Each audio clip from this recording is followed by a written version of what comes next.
মুহসিন বুঝতে হবে। ভালো করে বোঝেন, মুত্তাকি হলো ওই ব্যক্তি, মুত্তাকি তাকে বলে যিনি সমস্ত আল্লাহ তাআলার নিষেধগুলো যারা মেনে চলে। আল্লাহ যত জায়গায় নিষেধ করেছেন, গান শোনো না, এটা মুত্তাকির কাজ। অশ্লীল কথা বলো না, এটা মুত্তাকির কাজ। এটা কি বলেন? এটা মুত্তাকির কাজ। আল্লাহ তাআলা যত নিষেধ শব্দগুলো ব্যবহার করেছেন, মানুষকে যত জায়গায় নিষেধ করেছেন, এটা করো না, এটা করো না, এটা করো না, ওই না করা কাজটা না করা হলো তাকওয়া। কাজটা না করা কি? আর যিনি ওই কাজটা করেন আল্লাহ তাকে মুত্তাকি বলেন। তাহলে এক কথায় মুত্তাকির কাজ হলো আল্লাহর সমস্ত নিষেধগুলোকে মেনে চলা। আল্লাহর সমস্ত নিষেধগুলোকে মেনে চলা। আল্লাহ বলেন যে ব্যক্তি আমার নিষেধগুলো মেনে চলবে, আল্লাহ নিষেধ করেছেন মদ হারাম, জুয়া হারাম, আল্লাহ বলেন এগুলা যারা মেনে চলবে, অর্থাৎ নিষেধগুলা যারা মেনে চলবে, তারা হবে মুত্তাকি। শুধু মুত্তাকি হতে হলে হবে না, আল্লাহ বলেন মুহসিন হতে হবে। আল্লাহ বলেন ওয়াল্লাযীনা হুম মুহসিনুন। ভালো করে বোঝেন, মুত্তাকির ব্যাখ্যা শেষ করে যাই, তারপরে মুহসিনের ব্যাখ্যা করব আমি। আল্লাহ কি নিষেধ করেছিলেন এই রমাদান মাসে? কোন জিনিসগুলো নিষেধ করেছিলেন? আসেন দেখি এবার একটু যাচাই করি আমরা নিষেধগুলো মেনে মুত্তাকি হতে পেরেছি কিনা। আল্লাহ তাআলা নিষেধ করেছিলেন আমাদেরকে, এই রমাদান তোমাদেরকে দিলাম, তোমাদেরকে সব সময় তিনটা জিনিস খেয়াল রাখতে হবে। কয়টা? জোরে বলেন কয়টা? এক নাম্বার, তোমরা আল্লাহকে ভুলে যেও না। আল্লাহকে তোমাদের স্মরণ রাখতে হবে। দ্বিতীয় নাম্বারে, প্রকৃতির কাছে তোমরা দুর্বল হইও না। কার কাছে? প্রকৃতির কাছে তোমরা দুর্বল হইও না, প্রকৃতির দিকেও তোমাদের খেয়াল রাখতে হবে। তৃতীয় নাম্বারে আল্লাহ বলেন শয়তানের কাছে তোমরা দুর্বল হইও না, কারণ শয়তান সব সময় তোমাদেরকে বিপদগামী করে ফেলে। কয় জিনিসের প্রতি খেয়াল? ভালো করে বোঝেন। এক নাম্বারটা কি? আল্লাহর দিকে তোমরা কি করো? স্মরণ রাখো, অর্থাৎ আল্লাহকে তোমরা ভুলে যেও না। এটার অর্থ কি? এটার অর্থ হলো আল্লাহ যে জিনিসগুলো তোমাদেরকে নিষেধ করেছে, আল্লাহর কথা স্মরণ রেখে সেই নিষেধকৃত বস্তুগুলোর দিকে তোমরা ধাবিত। তাহলে এটার দ্বারা আল্লাহকে স্মরণ করা হয় কি না? তাহলে আল্লাহর দিকে খেয়াল রাখতে হবে।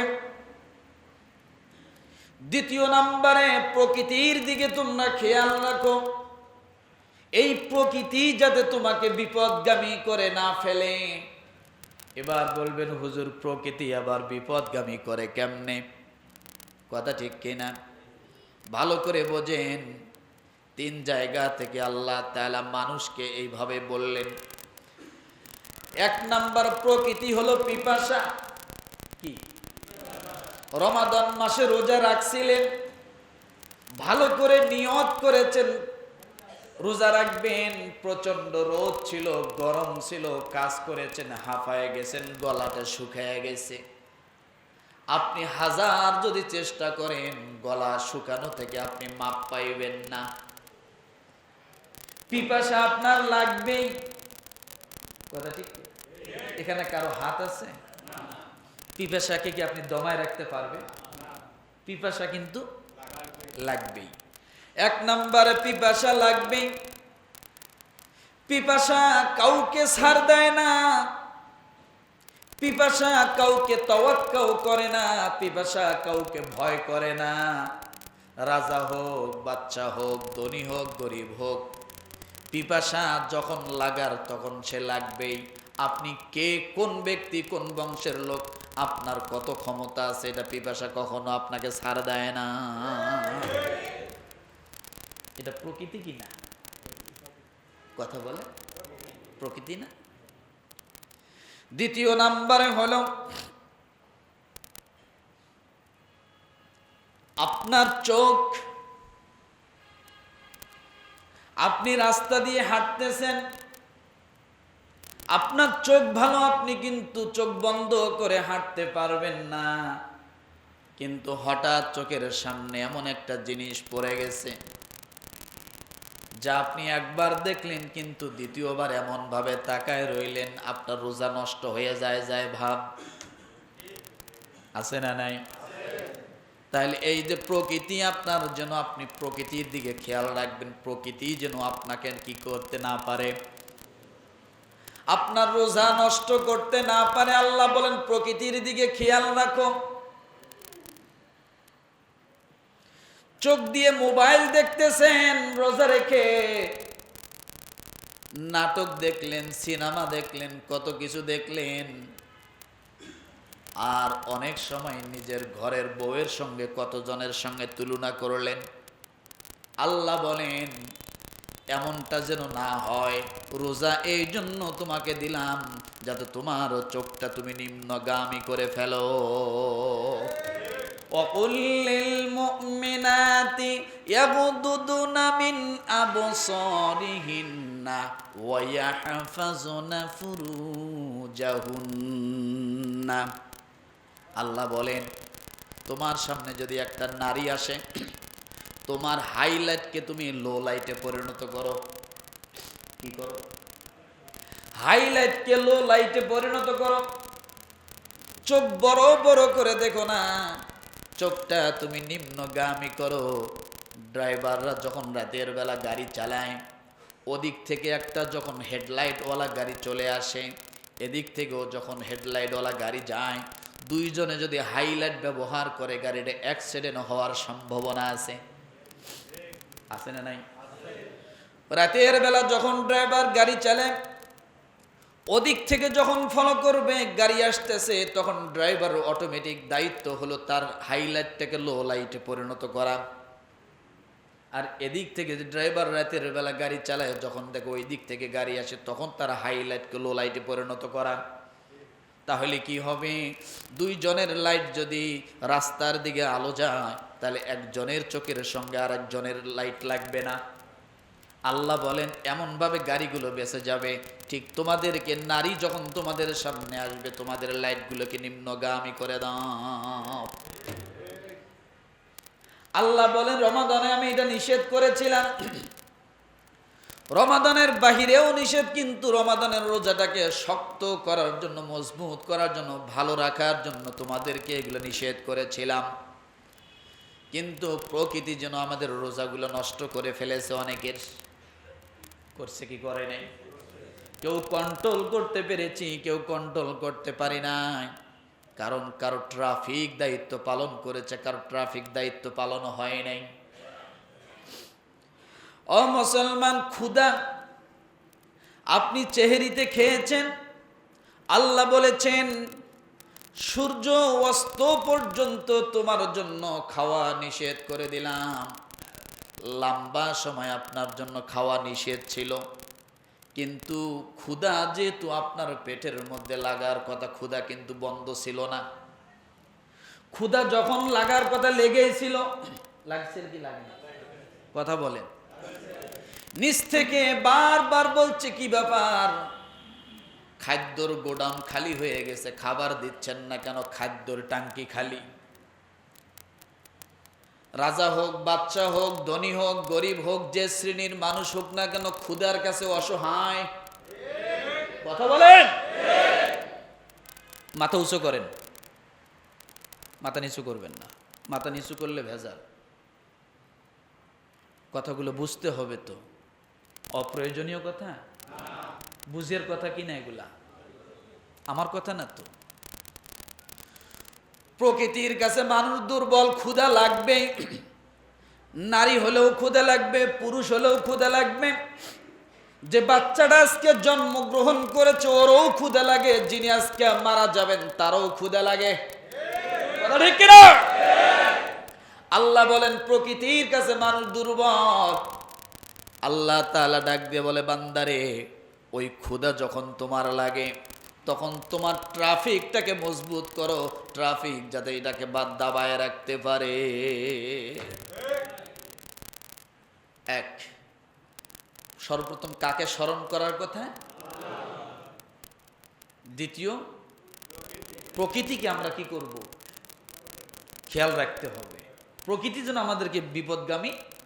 এখন ক্ষুধা লাগছে, আপনি এখন মনে করেন ঘরের ভিতরে দরজা দিয়ে খাইলেন, আপনি প্রকৃতির কাছে কি করলেন? আত্মসমর্পণ করলেন, আপনি দুর্বল হয়ে গেলেন প্রকৃতির কাছে।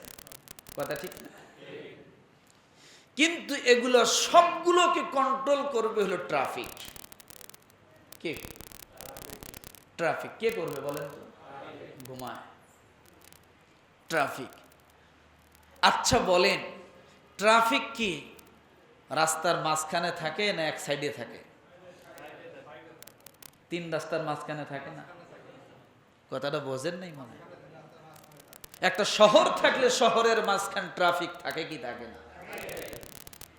চার রাস্তা আছে, তিন রাস্তা আছে। আল্লাহ তাআলা এই ট্রাফিক দিয়েছেন আপনার এই দিলটাকে, এটা মাঝখানে। ট্রাফিক যদি দুর্বল হয় শহর দুর্বল হয়ে যাবে, বিশ্বাস হয়? আর ট্রাফিক যদি ঠিক থাকে শহর ঠিক থাকবে।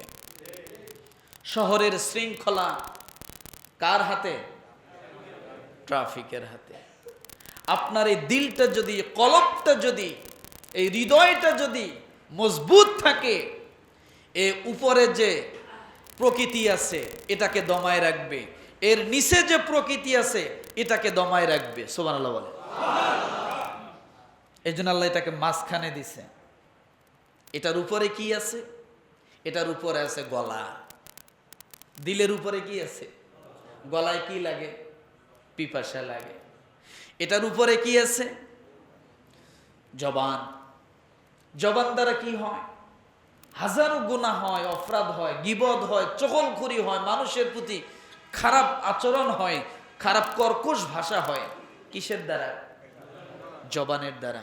এইটা কন্ট্রোল করতে হবে। জবানের উপরে কি আছে? চোখ। চোখের কন্ট্রোল এই হৃদয় থেকে হবে। এই ট্রাফিক দায়িত্ব পালন করে, সিগন্যাল দেয় চোখ, চোখ নামাও। ওই এমন এক জায়গায়, হৃদয়টা এমন এক জায়গায় আল্লাহ বসায় দিছে, এর উপরেও আছে, এ উপরের দায়িত্ব পালন করে, নিচের দায়িত্ব গেল। এরপরে এগুলো সব মিলিয়ে ব্রেনটে কাজ করে। ভালো করে বোঝেন, মানুষের জন্য মাথা বেশি জরুরি না দিল বেশি, হৃদয় বেশি জরুরি? বলেন তো দেখি, মাথা বেশি জরুরি না হৃদয় বেশি জরুরি? হ্যাঁ, হৃদয়।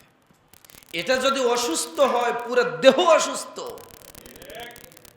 উদাহরণ দেই একটা, দেখেন যারা ব্রেন স্ট্রোক করে, এরা ব্রেন স্ট্রোক করলেও বেঁচে থাকে। ব্রেন স্ট্রোক করলেও কি করে? একটা তার ব্লক হয়ে গেছে, মাথার একটা ভ্যান ব্লক হয়ে গেছে, এক জায়গায় রক্ত জমাট হয়েছে, তারপরেও কিন্তু লোকটা হাঁটা চলা করতে পারে, বেঁচে থাকে। কিন্তু হার্ট যদি অ্যাটাক করে, মানুষ সহজে বাঁচে না, মরেই যায়। বিশ্বাস হয়? এটা হলো মূল। এই জন্য আল্লাহ এটাকে মাস সেন্টারে বসায় রাখছে। সুবহানাল্লাহ বলে। ব্রেন স্ট্রোক করে মানুষ একবার, দুইবার, তিনবার পর্যন্ত করে, চারবার, পাঁচবার পর্যন্ত করে, তারপরও সে টিকে আছে। এক সাইড হয়তো পড়ে গেছে, কিন্তু হার্ট অ্যাটাক করলে পুরোটাই যায়। তাহলে এখান থেকে কন্ট্রোল করে আপনার এগুলাকে। নিচে কি কন্ট্রোল করে? এটা থেকে নিচে কন্ট্রোল করে আপনার পেট। ক্ষুধা লাগে না? লাগে কি লাগে না? এখান থেকে কন্ট্রোল করে, এখনো ইফতারির সময় হয় না, চুপ কর। আজান দিবে তারপরে ইফতারি করবি, সূর্য ডুববে তারপরে ইফতারি করবি, চুপ। কিন্তু পেট কিন্তু বারবার সিগন্যাল দিতেছে, কি ব্যাপার খাবারের যোগান দিচ্ছেন না কেন? এখন বাজে বেলা 11টা, এখনো কিছু নাই কেন আমার? তাই না? বাজে 12টা, পেট কিন্তু ডাকতেছে, মুসরা মুসরি করতেছে, আছে না? কিন্তু হৃদয় বারবার বলতেছে চুপ থাক, এখনো সময় হয় নাই, ইফতারির সময় খাইস। এখান থেকে করে জৈবিক চাহিদা, মানুষের যে জৈবিক চাহিদাগুলো আছে, এই হৃদয় এখান থেকে ট্রাফিকে দায়িত্ব পালন করে। একটা অশ্লীল দৃশ্য দেখেছে, আপনার জৈবিক চাহিদা বেড়ে গেছে, যায় কি যায় না? পুরুষ মানুষ এখানে আছে, লজ্জার তো কিছু না, এটা বাস্তব, সবারই আছে, আছে না? কন্ট্রোল কে করে? এই ট্রাফিক কন্ট্রোল করতেছে, চুপ, এটা রোজার মাস, সাবধান, একটুকু লড়াচড়া করবি না। কথাটা বোঝেন না? যখন কন্ট্রোল করতে না পারে, একটা কথা বলি, কেউ মাইন্ড করবেন না। যখন ওকে দাবায় রাখতে রাখতে ও এক সময় চিন্তা করে আমি আর কুলাইতে পারি না, তখন কি হয়? ঘুম থেকে উঠে দেখে বিছনা ভিজা। কথাটা অনেকে মাইন্ড করলেন না? তাহলে এটা তো সবারই আছে। তাহলে এখান থেকে এ কন্ট্রোল করে, এগুলাকে জৈবিক চাহিদাকে কন্ট্রোল করে। তাহলে হৃদয়টা কি? ট্রাফিক, বলেন ট্রাফিক। ও এখান থেকে লাল বাতি যদি জ্বালায়, তাহলে নিচেরটা আসা বন্ধ। আবার যদি এখান থেকে কি সবুজ বাতি জ্বালায়, নিচেরটা চলে। আবার উপরেরটা যদি লাল বাতি জ্বালায়, তাহলে উপরটা কি বন্ধ। এইভাবেই সারাদিন কন্ট্রোল করতেছে। সুবহানাল্লাহ বলেন। এই জন্য রব্বুল আলামিন ডাক দিয়ে বলেন, এগুলা করবে আর মানুষ তাকওয়া অর্জন করবে।